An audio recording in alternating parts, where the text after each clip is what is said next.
नीलम परी और जालिम दियो। परिस्तान में हर तरफ खुशियां मनाई जा रही थी। मलका परी गोद में एक बहुत ही हसीन बच्ची को लिए तख्त पर विराजमान थी। परियों की एक टोली मलका की खिदमत में हाजिर होती है। मलका परी, बधाई हो बधाई, आखिरकार हमारे परिस्तान में भी रौनक हो गई। शुक्र है कि आपको औलाद की खुशी मिली। हम सब और पूरा परिस्तान नीलम परी की पैदाइश पर बहुत खुश हैं। तमाम परियां मलका की गोद में मौजूद बच्ची को तोहफे देती हैं। मलका मोहब्बत से बच्ची को देखती है, जिसकी आंखें नीली कांच जैसी होती हैं। मलका परिस्तान अपने शौहर शाह परिस्तान के साथ अपनी ख्वाबगाह में बैठी हैं। दोनों मोहब्बत से बच्ची को देख रहे हैं। शाह परिस्तान कहते हैं, मलका परी, हम बहुत खुश हैं। हमें परवरदिगार ने 10 साल बाद औलाद अता की है, वो भी इस कदर खूबसूरत बच्ची की शक्ल में। जी शाह परिस्तान, आप बिल्कुल ठीक कह रहे हैं। हमारी नीलम परी बहुत ही हसीन बच्ची है। हम चाहते हैं कि हमारी बच्ची की तालीम और तरबियत भी इसी तरह आला हो, जिस तरह एक शहजादी की होनी चाहिए। आप बिल्कुल फिक्र मत करें, हम कल ही नजूमियों को बुलाकर नीलम परी का जायचा बनवाते हैं। इसके बाद ही फैसला होगा इनका आइंदा जिंदगी के बारे में। शाह के खसूसी कमरे में 4 नजूमी मौजूद हैं, जो कुछ परेशान लग रहे हैं। जैसे ही शाह परिस्तान की आमाद होती है, सब खड़े होकर ताजीम देते हैं। शाह की इजाजत से बड़ा नजूमी कहता है, शाह परिस्तान, हमने कई दिनों की अर्करेजी से नीलम परी की पैदाइशी का जायचा निकाला है। नजूमी ये कहकर चुप हो जाता है। ज़कूम, आगे भी बोलो। शाह परिस्तान, नीलम परी बहुत वक्त आवर हैं। ये परिस्तान पर राज करेंगी और इनकी सब बहुत इज्जत करेंगे। सारे परिस्तान की परियां बहुत इज्जत करेंगी। मगर शाह परिस्तान बेताबी से कहता है, मगर क्या? बहुत अफसोस से कहना पड़ रहा है कि सितारों की चाल बता रही है कि नीलम परी नाउम्री से लेकर अपनी जवानी के आगाज तक किसी बहुत बड़ी मुसीबत का शिकार बनी रहेंगी। ओहो, तो इससे बचने की कोई सूरत? नजूमी खामोशी से सर झुकाकर खड़े हो जाते हैं। मेरा इल्म कहता है कि नीलम परी किसी आदमजात की मदद से इस मुसीबत से निकल जाएंगी। ये कैसे हो सकता है? हमारे होते हुए कोई अदना आदमजाद हमारी बेटी की मदद पर कुदरत रखेगा? नहीं नहीं, हम अपनी बेटी को हिफाजत से रखेंगे। इसे तेज हवा भी छू नहीं सकेगी, तो कोई मुसीबत इसे कैसे परेशान कर सकती है? एक अज़म से कहता है। नजूमी खामोशी से सर झुकाकर वहां से निकल जाते हैं। नीलम परी की खसूसी निगाहदश्त की जाती है। जब वो 7 बरस की हो जाती है तो शाह परिस्तान से भी दूर एक अलग जगह एक खुफिया महल बनाकर नीलम परी को बहुत से खिदमतगारों के साथ छुपा देते हैं। मलका परी कुछ दिनों के बाद वहां जाकर अपनी बेटी से मिलाती हैं। इस तरह वक्त गुजरने लगता है। मलका परी शाह परिस्तान से कहती हैं, हमारी नीलम परी 15 बरस की हो चुकी हैं। इनकी बहुत अच्छी तबीयत हो रखी है और साथ ही साथ तालीम भी बहुत अच्छे तरीके से पूरी हो चुकी है। हाँ मलका, आप तो बेटी से जाकर मिल आती हैं, मगर मुझे तो बरसों गुजर गए अपने जिगर के गोशे को देखे हुए। मगर नजूमियों की पशियों गोइयों के मुताबिक अभी भी कुछ वक्त बाकी है, और जब तक ये वक्त नहीं गुजर जाता हम नीलम को परिस्तान नहीं ला सकते। मलका परी आंसू साफ करते हुए, इतना वक्त गुजर गया, ये भी गुजर ही जाएगा।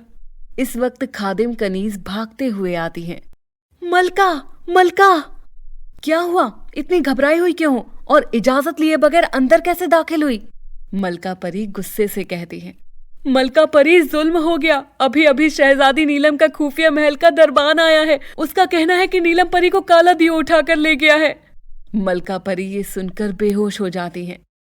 शाह परिस्तान सख्त परेशानी में बाहर निकलता है। मलका को कनेजेंट संभालती है। शाह परिस्तान के दरबार में सब अरकान सल्तनत जमा हो चुके हैं। शाह परिस्तान गमज़दा बैठे हैं। वजीर कहता है, शाह परिस्तान, हमने हर तरह की कोशिश कर ली, मगर काला दियो काली घाटियों में रूपोश हो चुका है और काली घाटियों के गिर्द उसने ऐसा तलस्समी हिसार बांध रखा है जिसमें दाखिल होते ही परिस्तान का हर फर्द जलकर खाक हो जाएगा। हम बहुत कोशिश कर चुके हैं और हमारे बहुत से सिपाही कोशिश में अपनी जान हार चुके हैं, मगर किसी भी तरह से दियो के ठिकाने पर रसाई ना हो सकी। शाह परिस्तान खामोशी से उठा और जाकर अपने महल के एक कमरे में खुद को बंद कर लेता है। इस तरह 1.5 साल बीत जाते हैं। अहमद एक नौजवान है जो काफी खिलंडरा होता है। अहमद की माँ एक दिन खिलंडरेपन से तंग आकर उसे बुरा भला कहती है। अहमद गुस्से से घर से निकल जाता है और सफर दर सफर करते हुए काली घाटी पहुंच जाता है। शाहपरिस्तान के वजीर को खबर मिलते ही वजीर फौरन वहां पहुंच जाते हैं। उस अहमद की शक्ल में एक उम्मीद नजर आती है। नौजवान, तुम यहाँ इस विरने में क्या कर रहे हो? मैं कुछ कारनामा अंजाम देने घर से निकला हूँ। क्या तुम हमारी मदद करोगे? बदले में हम तुम्हें ढेरों इनाम और इकरम देंगे, तुम्हें माला माल कर देंगे। अहमद हैरत से, जरूर जनाब, आपकी क्या मदद कर सकता हूँ मैं? वजीर अहमद को तमाम सूरत हालात से आगाह कराता है, साथ ही जादुई टोपी और तलवार भी देता है जिससे वो दियो को मार सकता है। अहमद जादुई टोपी पहनकर नजरों से ओझल हो जाता है और काली घाटी में दाखिल हो जाता है। काफी मुश्किल से वो दियो के ठिकाने पर पहुंच जाता है। दियो ने वहां एक गार में नीलम परी को कैद रखा हुआ है। नीलम परी के सामने पहुंचकर अहमद जादुई टोपी उतारता है तो परी उसे देखकर हैरान रह जाती है, जबकि अहमद नीलम परी की खूबसूरती देखकर दंग रह जाता है। वो उससे कहता है, नीलम परी, मैं आपको काले दियो की कैद से निजात दिलाने आया हूँ। नीलम परी खूफ से लजाते हुए कहती है, वो बहुत जालिम और ताकतवर दियो है, वो तुम्हें जान से मार देगा। मुझे भी उसने कैद कर रखा है और मुझसे शादी का तलबगार है, मगर मेरी मर्जी के बगैर मुझसे शादी नहीं कर सकता, इसलिए मुझे इस तरह परेशान करता है ताकि मैं किसी तरह शादी के लिए हाँ कर दूं। एकदम जोर से आंधी चलने लगती है। परी अहमद से कहती है, तुम कहीं छुप जाओ, काला दियो आ रहा है। अहमद जादुई टोपी पहनकर रोपोश हो जाता है। इतने में वहां काले रंग का खौफनाक शक्ल वाला दियो आ जाता है। कौन है यहाँ? कौन है यहाँ? जोर जोर से सूंघते हुए कहता है। तुम्हारे अलावा यहाँ कौन आ सकता है? दियो कह कहा लगाते हुए। हाँ, मेरे अलावा यहाँ कोई नहीं आ सकता। अब तुम मुझसे शादी पर राजी हो जाओ, वरना मैं तुम्हें जलाकर भस्म कर दूंगा। ये कहकर दियो अपने मुंह से आग का गोला परी की तरफ फेंकता है। ये देखकर अहमद आगे बढ़कर जादुई तलवार से दियो पर हमला कर देता है। जादुई तलवार के एक ही वार से दियो का सर कट जाता है। इसके साथ ही साथ हर तरफ से चीखों की आवाजें आने लगती हैं और दियो का कैम किरदा तलस्सिम टूट जाता है। वजीर और सिपाही फौरन अंदर दाखिल हो जाते हैं। नीलम परी और अहमद को परिस्तान ले जाते हैं। पूरा परिस्तान खुशियों से महक उठता है। शाह परिस्तान और मलका परी को जैसे नई जिंदगी मिल जाती है। दरबार लगता है, सब जमा होते हैं। शाह परिस्तान और मलका परिस्तान नीलम परी के साथ तख्त पर बैठे हैं। अहमद को एक ऊंची मसनद पर बिठाया जाता है। नौजवान, हम तुम्हारे एहसानमंद हैं, मांगो, तुम जो चाहते हो तुम्हें दिया जाएगा। अहमद नीलम परी की जानिब देखता है। वो शर्मा कर नजरें झुका लेती है।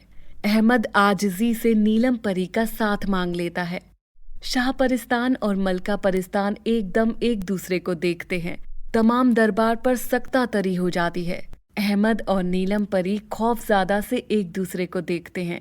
अचानक शाह खराब होता है और अहमद को करीब बुलाता है। अहमद घबराकर शाह परिस्तान के पास जाता है। शाह परिस्तान उठता है और नीलम परी का हाथ अहमद के हाथ में दे देता है। साथ ही कहता है, हम तकदीर से नहीं लड़ सकते, ये तो शायद शुरू से ही तय था। तुम दोनों बहुत खुश रहो।